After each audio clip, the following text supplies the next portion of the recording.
C आणि SC साहेबांची भेट घेण्यासाठी मी इथं आलो होतो। खेड्यापाड्यांना अनेक प्रॉब्लेम्स चालू आहेत MSCBचे।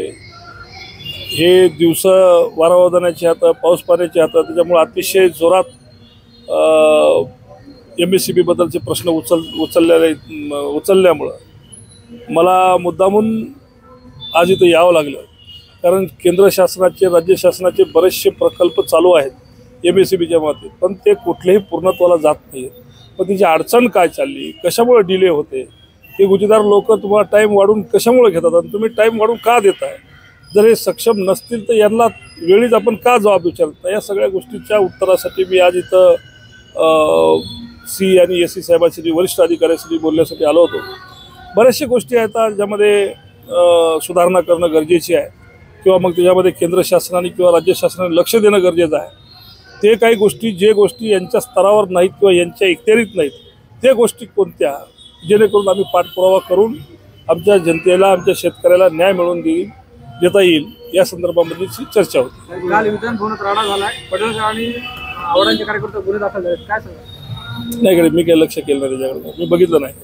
हिमायतनगर मतदारसंघातील काही भागामध्ये जनावरे जगावली, शॉक लागली। बरोबर आहे ते, त्या संदर्भात सुद्धा आम्ही बोललो। आता काही जणांचे बऱ्याच जणांचे ऊस जळालेले आहेत, जनावरं गेलेले आहेत। त्या संदर्भामध्ये संबंधित अधिकारी काही कागदपत्र काही कमी असले तर ते पूर्णतः करून तातडीने त्यांना वाटप करू असं त्यांनी मला आश्वासन दिलेलं आहे। शक्तीपीठ महामार्गाला शेतकऱ्याच्या विरोधात असतानाही फडणवीसांनी आज नवीन आराखड्याला मंजुरी दिली। काय म्हणजे शक्तीपीठ शक्तीपीठ महामार्गाचे सध्या सगळीकडून डेलिगेशन चालू आहेत। आम्ही आता अधिवेशनामध्ये माझे इथले माणसं सगळे घेऊन मी केंद्रात सुद्धा जाणार आहे, गडकरी साहेबाला सुद्धा भेट घेणार आहे आणि त्यांच्याकडून सुद्धा त्याच्यातून काय मार्ग निघतो तो आम्ही काढणार आहे। स्थानिक स्वराज्य संस्था निवडणुका तोंडावर आल्या, ज्या पद्धतीनं महायुतीची तयारी पाहायला मिळते तसं महाविकास आघाडी आणि शिवसेनेत नाही पाहायला मिळत। अरे आम्ही शिवसैनिक कवाय तयारच असतो, त्याला काय तयारी करायची असते, तयारच असतो आम्ही, त्याच्यात काय विषय असतो।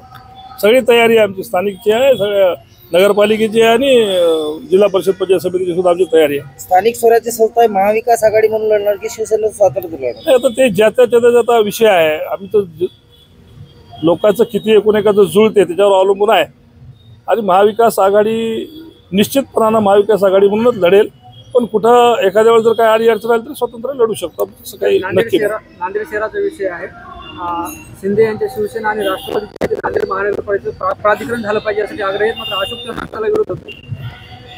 मग मला कसं अशोक चव्हाणला विचार की का विरोध करताय म्हणून मला काय, नांदेड महानगरपालिकेचं प्राधिकरण झालं पाहिजे की नाही झालं पाहिजे? प्राधिकरण तर झालं पाहिजे, त्याच्यातून विकासाचे दृष्टिकोन अजून समोर येतील। प्राधिकरण होण्याला काय अडचण नाही, पण त्याच्यात नेमके काय अडचणी आता मी काही त्याच्यात लक्ष घातलेलं नाही अजून, ते नेमकं कशामुळे रुकलं किंवा का होऊ द्यायचं नाही असं काही याच्यातून अजून काही मी पाहिलेलं नाही। कारण माझा भाग येतो सगळा खेड्यातला भाग येतो, त्यामुळे मी फार काही शहरामध्ये फिरत नसतो। मी खेड्यावर म्हणजे आमचं तुम्ही जर पाहायला गेलं तर माझी हिंगोली लोकसभा जी आहे तर महानगरपालिकेचा एकही कोट, त्यामुळे मला तिकडला काही जास्त मी सांगता येणार नाही, कारण मी त्याच्यावर काही फार अभ्यास केलेला नाही आहे। इथं 22 तारखेला जिल्हा मध्यवर्ती बँकेची बैठक पार पडणार आहे आणि अध्यक्ष उपाध्यक्षाची निवड होणार आहे, कुणाची वर्णी लागण्याची शक्यता? बघू ना आता काय आमच्यापैकी कोणी महाविकास आघाडी सत्ता आहे सध्या तरी आहे ना, तरी देखील राहील ना, मग महाविकास आघाडीची सत्ता राहील का नाही राहणार? हळद संशोधन केंद्र अजून काल ऐकलं असेल की तुम्ही वसाळगावची पाटील की ऐकलं असेल की तुम्ही, काय विषय काय बोलतो त्याच्यावर अजून? हेमंत पाटला नाराजी व्यक्त केली की निधी मिळत नाही, आता सत्तेत आता त्यानं बघायचं काय व्हायचं। आम्ही विरोधी पक्षवाले काय बोलणार होतो त्याबद्दल, आहे की नाही? सत्तेत आहेत ते, त्याला काय त्यांनी आग्रह धरला पाहिजे, मानला पाहिजे।